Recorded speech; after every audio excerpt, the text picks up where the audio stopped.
Bonjour à toutes et à tous, c'est Hermès, j'espère que vous allez bien, j'espère que vous avez apprécié la vidéo d'hier. Ça va péter, ça n'a pas encore pété. Jusqu'à preuve du contraire, nous sommes toujours dans un range, d'un plus grand range, dans un tout petit range. On va en parler dans cette vidéo, bien évidemment. Néanmoins, les bears ont marqué un point par rapport à une cassure de trendline dans ce triangle de contraction, notamment dans notre RSI en 14 périodes. On va bien sûr en parler. Il y a quelque chose que j'ai annoncé il y a quelques jours en arrière. Le All Season commence pour de bon et je peux vous garantir que s'il démarre, ça va être explosif. On a souvent tendance à regarder Bitcoin et Ethereum, mais il faut essayer de s'ouvrir un tout petit peu plus pour les regarder du côté de nos altcoins préférés qui font partie du top 10 ou du top 20 des cryptoactifs les plus capitalisés. Et peu ont remarqué quelque chose qui est en ébullition. Je vais être tout à fait honnête avec vous, il semblerait que la demande spot ne suive pas.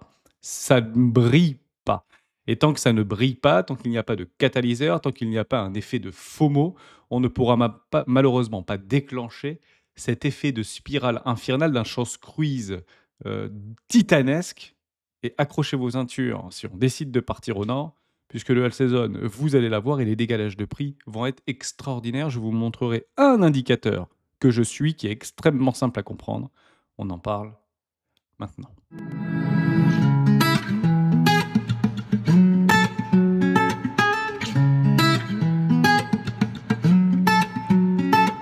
Juste avant de commencer, je vous invite toujours à rejoindre Score des Rois du marché. Vous trouverez le lien dans la description à l'intérieur, une documentation qui s'appelle la stratégie des 4 rois. N'hésitez pas à l'utiliser, vous en imprégner, vous en inspirer pour vous aussi. Trouvez votre propre style d'investissement, que ce soit sur le court, moyen, long terme, voire très long terme. Vous pouvez la télécharger 18 pages en un clic sur le site lesroisdubitcoin.com en cliquant sous la vidéo.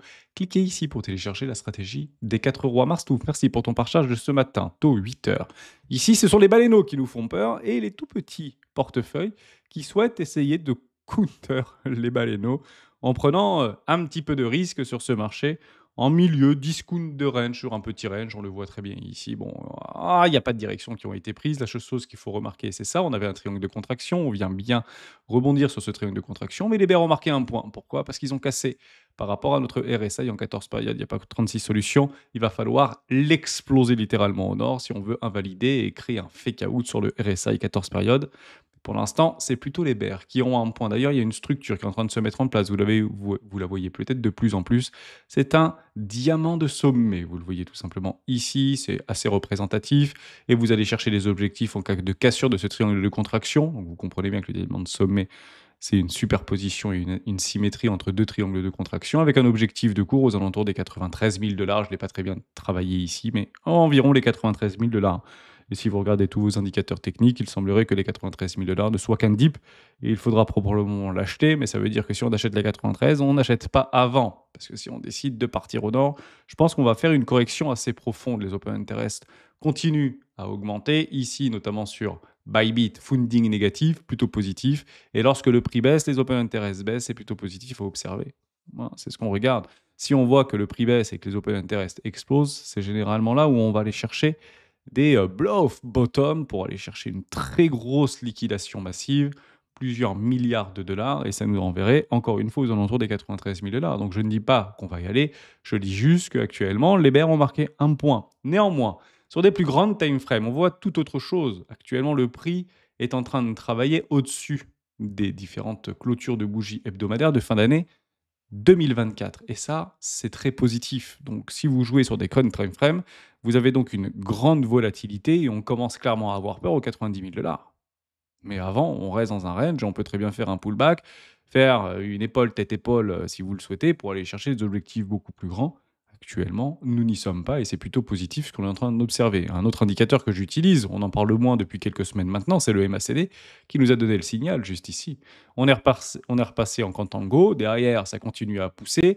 La seule chose qu'on attend, c'est quoi? Ce sont des volumes qui redeviennent croissants et actuellement, vous le regardez comme moi, vous le constatez, quel que soit votre exchange que vous allez utiliser, ces foutus volumes sont baissiers. Alors oui, le OBV reste croissant, on voit que le prix s'apprécie, mais c'est clairement ça qui est en train de nous dédommager. Ça, c'est dommageable, pas nous dédommager, mais ça, c'est dommageable. Il va falloir donc avoir une forte bougie d'impulsion. Et donc ici, les whales devront revenir sur du spot et non pas sur des contrats dérivés. Et ça, c'est quelque chose qu'on est en train d'observer qui n'est pas forcément bon actuellement à contempler. Donc vous pouvez le reprendre précédemment, vous le reprenez ici, explosion des volumes, OBV extrêmement croissant, et on fait une expansion haussière. Vous le revoyez exactement ici, les volumes redeviennent croissants et on fait une magnifique expansion haussière. Vous le revoyez exactement ici, les volumes sont croissants FTX, ah, dommage, donc catalysé.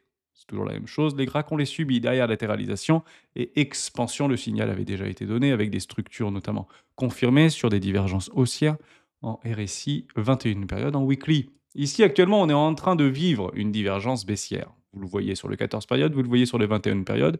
Est-ce que ça a été confirmé? Non, parce qu'il faudra venir clôturer une bougie en hebdomadaire en dessous des 102 063 $. Donc là, on repassera dans une étape supérieure, sur une plus grande time frame, hebdomadaire, si on vient clôturer en dessous des 100 063 $. Et il est vrai que si on commence à perdre les 102 000, les 101 000, les 100 000, je pense qu'on pourrait éventuellement observer une accélération baissière. Basta. Ce qui nous intéresse le plus, c'est de savoir qu'est-ce qui se passe après le 23.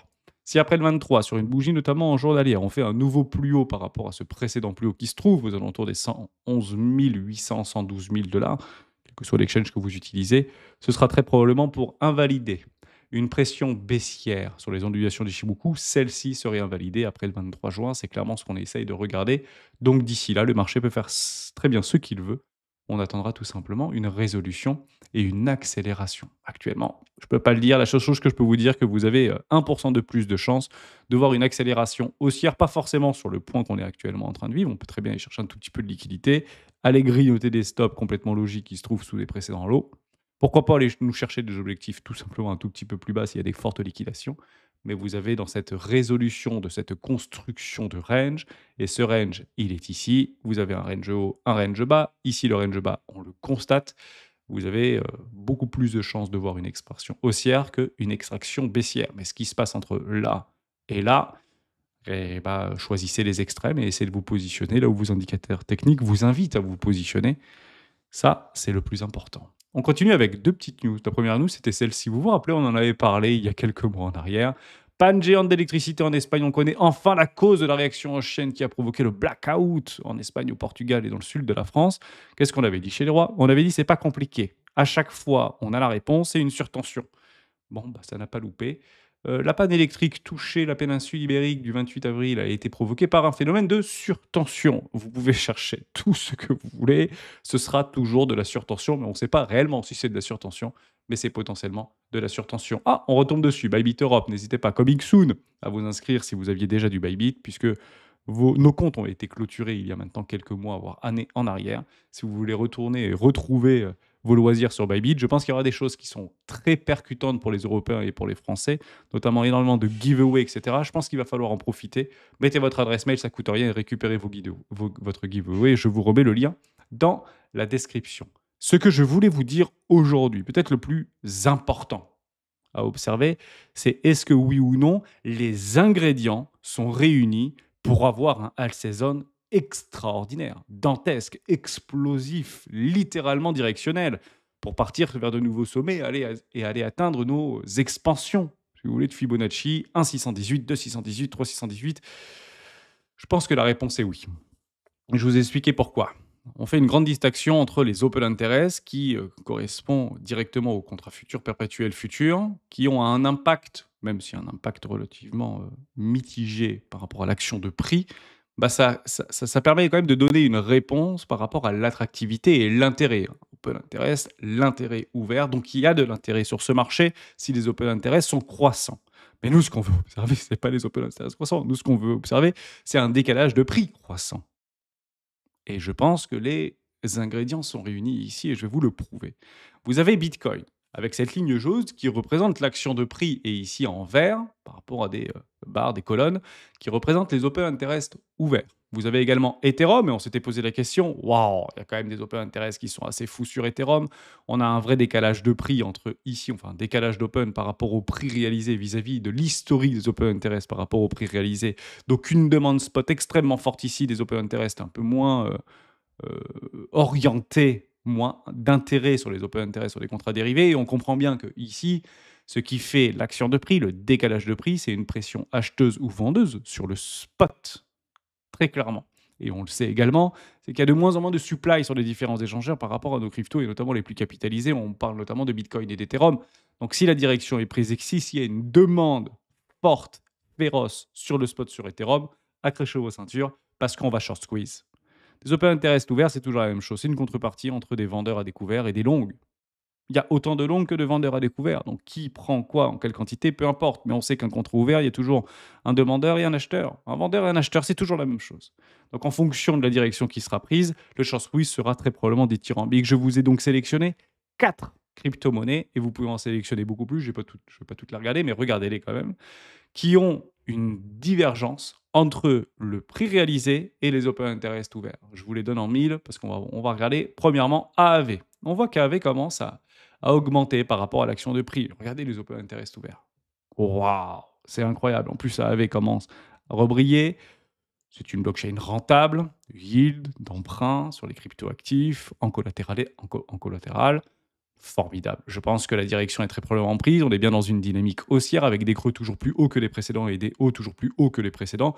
On attend donc une résolution et les open interest nous invitent à penser qu'un short squeeze peut s'apprécier sur ce marché. On continue avec Link. Link, c'est juste formidable. Cet oracle qui va les gouverner tous, avec des open interest qui sont nettement supérieurs à une action de prix passée. Alors oui, on pourra le corréler également par rapport à la capitalisation, nombre de tokens en circulation, mais ces cryptoactifs historiques ont, depuis plusieurs années, quasiment libéré l'intégralité de leur crypto-monnaie sur le supply. Pareil pour Link, vous avez un prix toujours plus haut que le précédent, avec des bas toujours plus hauts que les précédents et des open interest qui explosent littéralement. Une réelle divergence entre les open interest ouverts et le prix réalisé actuellement. La demande sur les contrats à terme est forte, la demande sur les spots sont faibles ou mitigées, rangy. La décision sera prise à un moment donné et je peux vous garantir que la résolution sera violente. Donc si vous êtes plutôt bear, allons en enfer. Si vous êtes plutôt boule, allons vers la lune. Et c'est réellement comme ça qu'il faut le prendre aujourd'hui. Uniswap, c'est exactement la même chose. Vous avez une divergence forte entre le prix réalisé et les open interest qui sont en train de littéralement exploser. Et c'est là où on va voir des short squeeze complètement fous. Et je vais vous rappeler un concept et un principe de base. 90% de la performance se retrouve dans 3% du temps. Et je répète, 90% de la performance se réalise 3% du temps. Sur les marchés financiers traditionnels, si vous arrivez à passer à côté, vous arrivez à échapper aux 10 pires journées sur une année complète, et que malheureusement vous passez à côté des 10 plus belles journées, vous n'êtes pas rentable, vous aurez un rendement négatif. En revanche, si vous prenez de plein fouet les 10 pires journées sur votre asset, mais que vous prenez les 10 meilleures journées sur une année glissante, ou sur 3 ans, ou sur 5 ans, ou sur 10 ans, et vous prenez systématiquement les meilleures et les moins bonnes, vous êtes rentable. Donc, timer le marché, c'est bien évidemment la chose la plus difficile à faire. Et aujourd'hui, vendre nos cryptoactifs préférés, que ce soit nos AV, nos Link, nos Uniswap ou nos AVAX, à partir du principe que vous risquerez de passer à côté d'une fabuleuse bougie. Et puis après, on a toujours la même petite musique dans la tête. Si ça revient sur ce prix-là, j'achète. Si ça revient sur ce prix-là, j'achète. Et il y a une capitulation par le prix, donc par le haut ici, qui nous fait acheter généralement plus haut sur des points qui ne sont pas forcément les plus adaptés. Comme ici Bitcoin. Voilà, on est très peu de personnes ont pris ce swing-là. Beaucoup se repositionnent ici. Dernier arrivé, premier sorti. On verra peut-être les amplitudes et c'est pas une obligation, encore une fois, de l'observer. Et puis derrière, on pourra repartir puisque jusqu'à preuve du contraire, nous avons fait un nouveau plus haut. Donc, nous avons relancé cette dynamique de flux pour aller nous chercher des vagues 5 étendues. Je vous en fais une dernière. Je vous en ai parlé juste ici. Je ne sais pas si je vous l'ai dit. On avait Uniswap. On avait également Avax. Avax. Je sais que beaucoup y sont positionnés sur Avax. C'est la même chose des open interest qui sont complètement éclatés dans la lune avec une action du prix qui est complètement rangy. On a l'impression qu'il ne se passe rien sur ce foutu marché des cryptoactifs alors que les open interest n'ont jamais été aussi importants sur des cryptoactifs qu'on appelle institutionnalisables, qui dépassent plus d'1 milliard de dollars de capitalisation, voire plus encore. Et il semblerait que dans l'ombre, sous couvert d'anonymat, quelque chose est en train de se préparer et les décalages de prix, s'ils décident de prendre une direction, sera extraordinairement volatile et j'espère par le haut. On finit sur un tout petit peu de géopolitique. On ne va pas rentrer dans le détail de ce qui est en train de se passer, notamment à travers le monde. Beaucoup parlent d'ores et déjà d'une troisième guerre mondiale. Encore faut-il le définir, puisque si en fonction des définitions de chacun, on pourrait déjà y être depuis bien longtemps. Je regarde donc 3 choses ici. Moi, les impacts qu'il y a vis-à-vis de la géopolitique concernent généralement 3 actifs, 3 assets, le gold, le Brent et le VIX, tout simplement. Si on va regarder le gold, on remonte tout en haut, Il y a une toute petite dégradation. On est sur des points très hauts. Je pense que la grande partie de la tendance qui a été faite.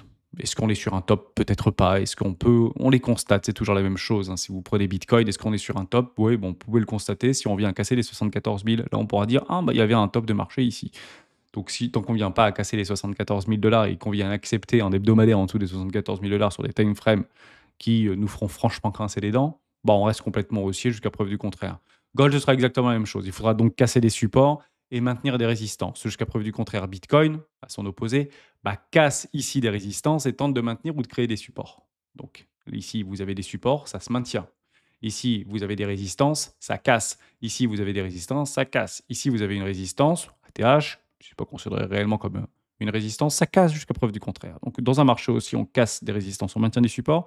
Dans un marché baissier, c'est exactement le contraire. On maintient des résistances et on casse des supports. Je regarde une deuxième chose, c'est le Brent, le K-Wall, qui a bien bondi, soit dit en passant, sur la semaine dernière. On peut le reprendre ici au niveau du Brent. Il est au UK World. Allez, on va aller chercher du pétrole brut. Ici, une belle bougie d'impulsion, mais jusqu'à preuve du contraire, est-ce que vous voyez quelque chose qui est en train de se passer? Est-ce qu'on casse littéralement des résistances? Non, vous avez des structures qui sont en train de se mettre en place. On peut parler ici de falling wedge. Il faudra casser, accepter et bondir et accélérer pour aller réellement casser, prendre des stops et casser des résistances et ici maintenir des supports. Actuellement, c'est une réaction de marché, mais ça reste, jusqu'à preuve du contraire. On peut imaginer tout ce qu'on veut, essayer de traduire tout ce qu'on peut imaginer dans notre recherche fondamentale. Bah, ce truc-là est baissier, tout comme beaucoup de nos cryptoactifs. On parlait encore de TIA hier, on parlait encore de Atom hier. Bah, ça reste encore baissier. Donc on tente d'anticiper, de niveler par rapport à des croyances, par rapport à des recherches fondamentales. Qu'à un moment donné, ça risque de péter. Bah, je suis à peu près dans la même situation que le Brain va péter, que Atom va péter. Maintenant, d'ici à le timer, ça va être très difficile. Donc, comme ici on parle de géopolitique, l'impact d'un conflit géopolitique mondial par rapport au Brent semble fermé actuellement, catalysé, si vous voulez, ou maîtrisé. On pourrait éventuellement le parler comme ça. Si jamais ça venait à s'ennimer, vous avez des objectifs et des targets jusqu'à 300 dollars. Bonne chance, on verra bien. Je ne connais pas l'avenir et ça va être difficile quand même de le suivre. VIX pour le troisième indicateur. Actuellement, on rentre dans une forme de contrôle, de maintien de contrôle et d'incertitude, mais on n'est pas dans une forte incertitude. On est tout juste sur les 20,59. On sait que quand on passe les 20, ça commence un petit peu à grincer. Donc il y a eu un impact sur les marchés. D'ailleurs, Bitcoin et les crypto-monnaies ont été un tout petit peu plus résilientes hier par rapport à une dégradation sur le S&P 500 ou sur le Nasdaq, qu'il a perdu quasiment 1%. Et au même moment, vous avez plutôt les cryptoactifs qui rebondissaient parce que je regardais dans des toutes petites time frames. Encore une fois, ça reste positif, mais jusqu'à preuve du contraire, bah, on tente à venir casser des résistances et il n'y a même pas de support sur ce S&P 500, c'est monodirectionnel. On sait que c'est plutôt les particuliers qui contre actuellement les hedge funds, mais jusqu'à la preuve du contraire, il faut quand même qu'on se dise quelque chose de fondamental. À la fin de l'année, les hedge funds, les fonds d'investissement doivent donner quelque chose. Ça s'appelle des résultats. Donc s'ils ne sont pas de la partie, je peux vous garantir que ça va mal se passer. Donc, il y a 2 possibilités. Soit on s'arrache littéralement, on s'effondre, on revient chercher les moyennes, on comble des gaps et on latéralise. Donc, grosso modo, les hedge funds n'ont pas forcément plus gagné et ils auront quand même gagné parce qu'ils sont quand même beaucoup en short actuellement. Soit ils clôturent tout et on part avec une bougie extraordinaire, un short squeeze dantesque et comptons les gagnants et comptons les perdants. Je rappelle que sur ces marchés-là, ce n'est pas les particuliers contre les hedge funds, ce sont les gros contre des gros, des très gros contre des très très gros. Et à un moment donné, ils ont des résultats à donner à la fin du quarter et à la fin de l'année. Donc on verra bien comment ils seront mangés. Mais il semblerait qu'actuellement, d'un point de vue visuel, ouais, ok, c'est une trompette et on peut jouer de la trompette, mais jusqu'à preuve du contraire, on peut encore aller chercher les canaux hauts, voire faire des accélérations, puisque c'est à peu près la tendance de fond qui nous a été donnée. Donc ce n'est que de l'anticipation par rapport à des outils qu'on peut avoir, mais jusqu'à preuve du contraire, il n'y a pas de récession. Tant que les taux baissent pas, ça veut probablement dire que tout est sous contrôle du côté de la Réserve fédérale américaine, qu'on le veuille ou non. Les taux ne changeront très probablement pas aujourd'hui. C'est une journée de volatilité. Je vais finir par clôturer. J'ai 2 plays actuellement sur Ethereum. D'ailleurs, ça avait été donné le signal juste ici. Donc, j'espère que d'ici au moins une bougie, on va retrouver du rouge-rouge parce qu'on a eu le vert. Vous voyez que le vert s'est éteint et sur la bougie d'après, bam! Et là, on est en train de travailler. On est sur le croco. Premier objectif de play, pourquoi pas aller chercher un équilibrium à 600, en dessous de 600, moi je vais clôturer ici parce que je n'ai pas envie de le vivre pendant la politique monétaire de Jérôme Powell. Mais si vous avez du rouge qui commence à se mettre en place ici sur votre Gator, ce sera très probablement pour aller chercher une accélération J'aime pas trop trader là-dedans, donc je préfère, sortir et donc je sortirai avant la fin de la journée de mes plays qui sont actuellement en gain, que ce soit sur TIA ou que ce soit sur TIA. Break-even gain et Ethereum, oui, en gain sans aucun problème sur le petit play d'hier comme je vous l'avais proposé. Donc je vais les clôturer. Par contre, si ça vient à s'effondrer avant 15 heures, bah, probablement que j'aurai perdu de l'argent, tout simplement. Merci de m'avoir écouté jusqu'au bout. On se retrouve demain. On reste sur le Discord des rois du marché fin de journée et on se retrouve demain dans une prochaine vidéo des rois du Bitcoin. J'espère que je vous ai aidé. Ciao.